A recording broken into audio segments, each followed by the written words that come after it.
I'm Mrs. Kellonda Burke-Lawrence, Coordinator for the Nursery and Kindergarten Department. Thank you all for joining me this evening as we talk about something very close to my heart, the power of play and how young children truly learn through play. By the end of this presentation, I hope you'll see that every messy shirt, every hand covered with sand, and every giggle in the classroom is evidence of deep, meaningful learning taking place.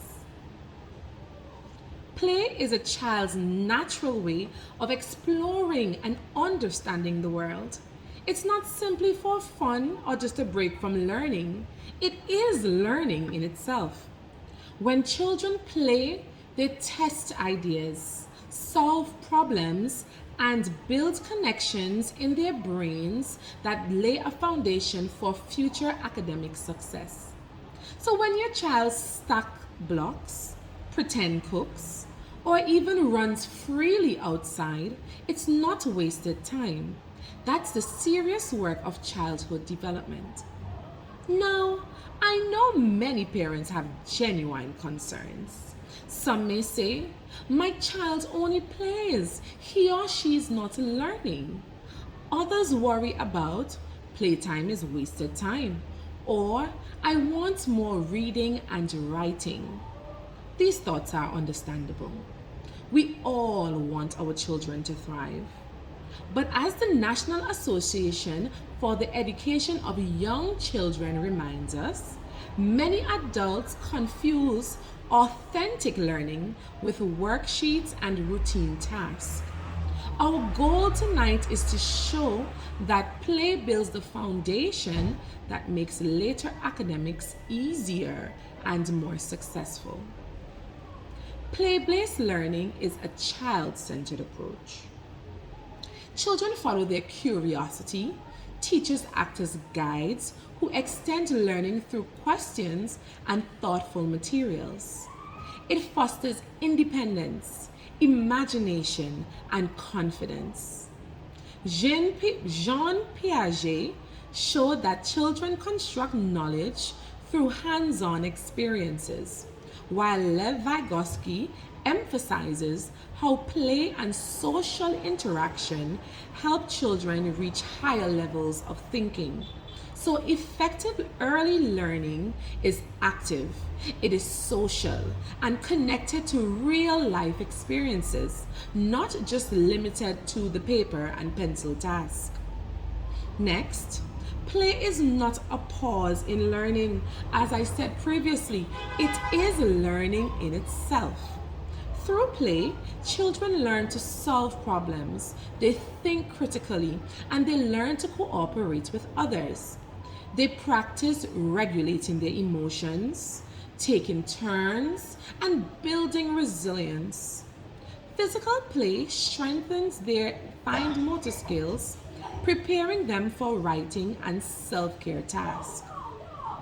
Research by Lilliard and colleagues shows that children engaged in play experiences different, stronger focuses, self-control, and a deeper understanding than those taught only through regular instruction. Play builds the whole child. It builds their mind, their body, and their heart. Play touches every area of development. 1. Cognitive. This is thinking, reasoning, and problem solving. 2. Physical movement, which includes movement of the body, coordination, and health. And thirdly, it also builds socio-emotional needs, which is empathy, confidence, and cooperation. When children build a tower with a friend, they're learning geometry, practicing balance, and developing teamwork all at once. As Ginsberg noted, play is the great integrator of development. Let's look at the first domain, which is cognitive development. A wonderful example of this is building with blocks or puzzles.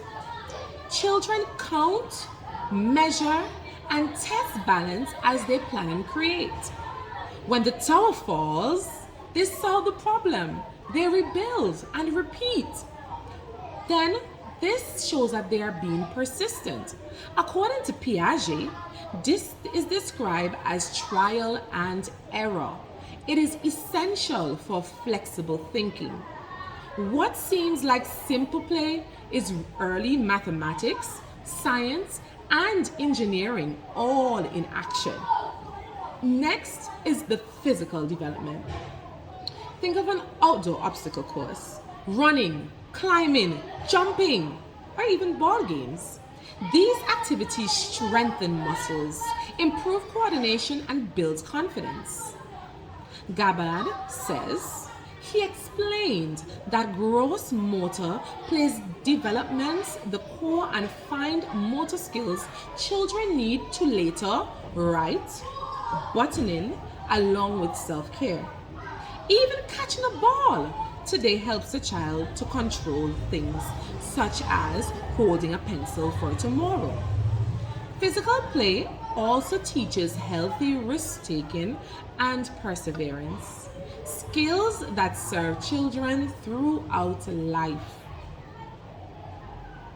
Next, we have pretend play, or dramatic play as we may call it. For example, your child is in a corner playing with some dollies and saying, "Oh, I am mommy. Oh, you are daddy. Let's make baby some food." This is pretend or dramatic play. So this is such as having a family, owning a shop, or even running a school. This allows children to explore their emotions safely. They practice empathy by taking others' perspective, negotiate roles, share, and even communicate.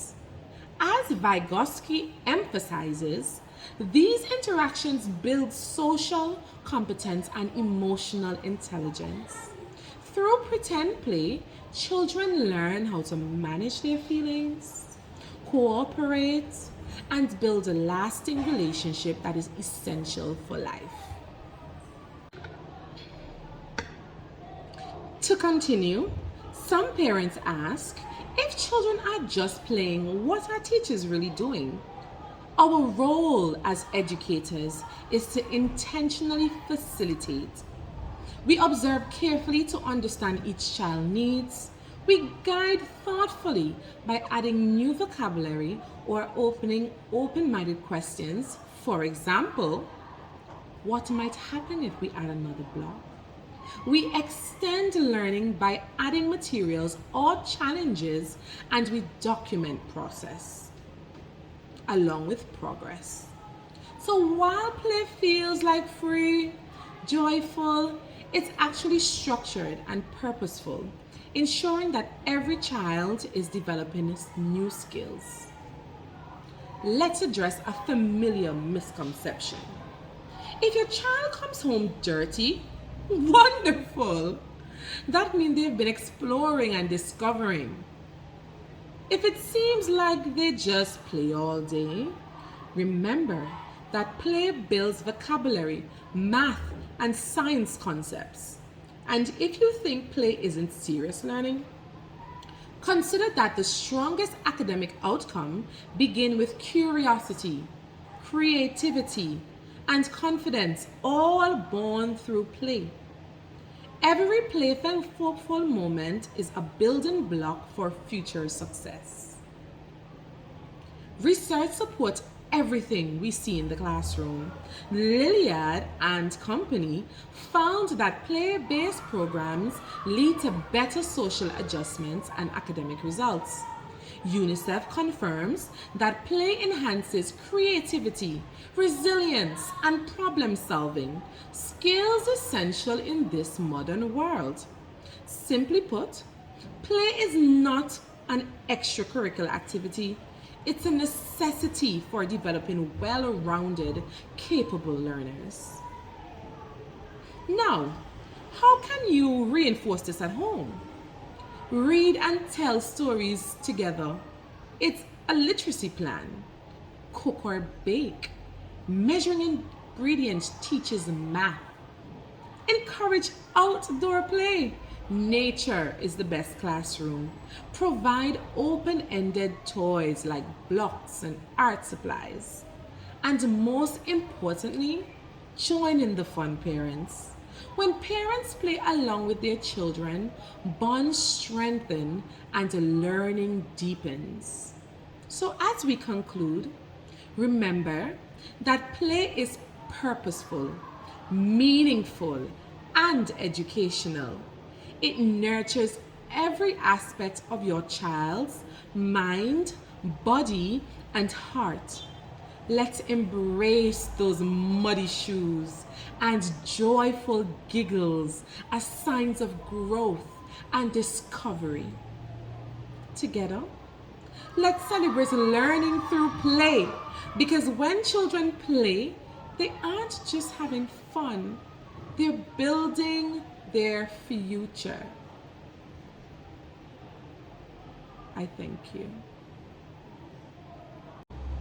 All research shared today come from respected scholars to include Piaget, Vygotsky, Ginsberg, Lilliard, NAEYC, UNICEF, and Gabbard, whose work are listed on this slide just for your reference. And once again, parents, guardians, friends, family, thank you. Thank you for listening. And just remember that play isn't just fun time, play is actually learning.